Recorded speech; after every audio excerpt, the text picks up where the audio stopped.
हरियाणा देख रहे हो। फरीदाबाद में आम आदमी पार्टी के जो नेता हैं हमारे साथ मौजूद है।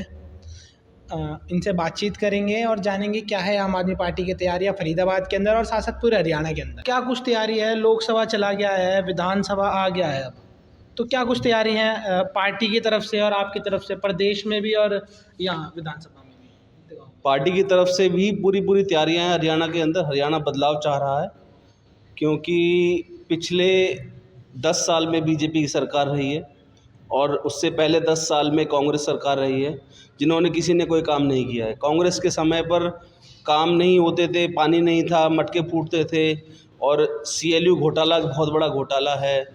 हमारे जैसे हम यहाँ फरीदाबाद क्षेत्र में हैं तो यहाँ की ज़मीनें जबरन एक्वायर कर ली गई औने पौने रेट में और वो बिल्डरों को दे दी गई। बहुत बड़ा घोटाला है। CLU बिना किसी फॉर्मेलिटी के और बिना किसी पुख्ता तरीके से CLU करा दी गई ज़मीनों की और किसान आज तक भी पीछे बिल्डरों के घूम रहे हैं। बहुत बड़ा घोटाला है। कांग्रेस की अपनी फेहरिस्त है और बीजेपी की बात करें तो उसमें भी अलग अलग बहुत सारे नाकामियाँ रही हैं, जिसमें भर्ती घोटाले बहुत सारे हुए हैं अलग अलग लेवल पे।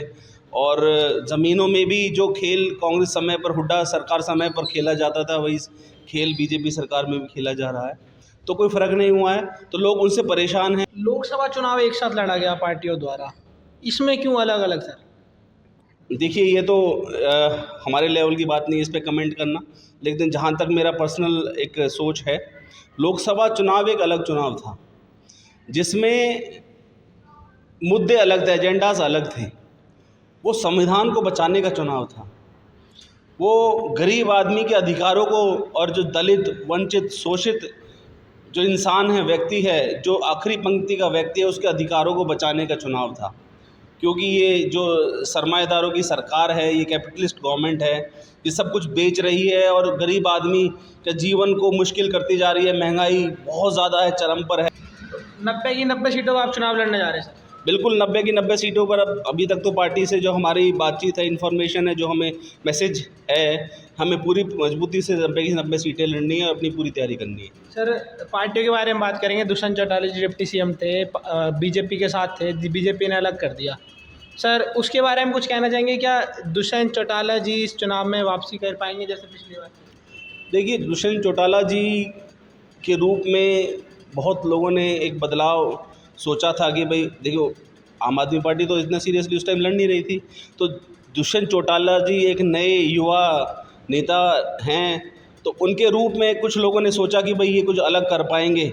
जो भाजपा की दमनकारी नीतियां हैं और जो ये भ्रष्टाचार हो रहा है, जो घोटाले हो रहे हैं, जैसे हमारे यहाँ इतने टाइम से नगर निगम में घोटाले चल रहे हैं, इनके भर्ती घोटाले चल रहे हैं, गीता महोत्सव घोटाले हो रहे हैं, और अलग तरह के ये गबन करने की कोशिश कर रहे हैं। तो उनको एक बदलाव के लिए, क्योंकि उन्होंने नारा दिया था कि अब की बार यमुना पार, भाजपा कह रही थी अब की बार 75 पार, वो कह रहे थे अब की बार यमुना पार। तो यमुना में छलांग लगाते लगाते वो डूबने लग गए और उनको भाजपा का सहारा लेना पड़ गया। और उस सहारे के साथ उन्होंने जिस तरह के खेल खेले, भाजपा ने उनको फ्री हैंड दिया। देखो, भाजपा का एक तरीका है, आपको भ्रष्टाचार करना है आप करो, वो पैरेलली अपनी फाइल बनाती रहेगी, एंट्री करती रहेगी कि भाई आपने अब इतना गड़बड़ कर दिया, इतना गबन कर दिया, और जब आप सर उठाओगे, उनके खिलाफ कोई बात करोगे तो फाइल दिखा देगी, देखो जेल जाना है कि चुप रहना है। विधानसभा में आप विपक्ष को क्या चेतावनी देना चाहते हैं? आम आदमी पार्टी मैदान में उतर चुकी है, आखिरी क्या चेतावनी देना चाह रही है? हम मेहनत कर रहे हैं, पार्टी मेहनत कर रही है और पार्टी के लिए लड़ाई लड़ रहे हैं, तो पार्टी बिल्कुल परचम लहराएगी अपना यहाँ भी। तो ये थे हमारे पास आम आदमी पार्टी के नेता हमारे साथ प्रभाष चंदेला जी, और आम आदमी पार्टी पूरे दमखम से मैदान में उतर चुकी है और विपक्ष को चेतावनी भी दी।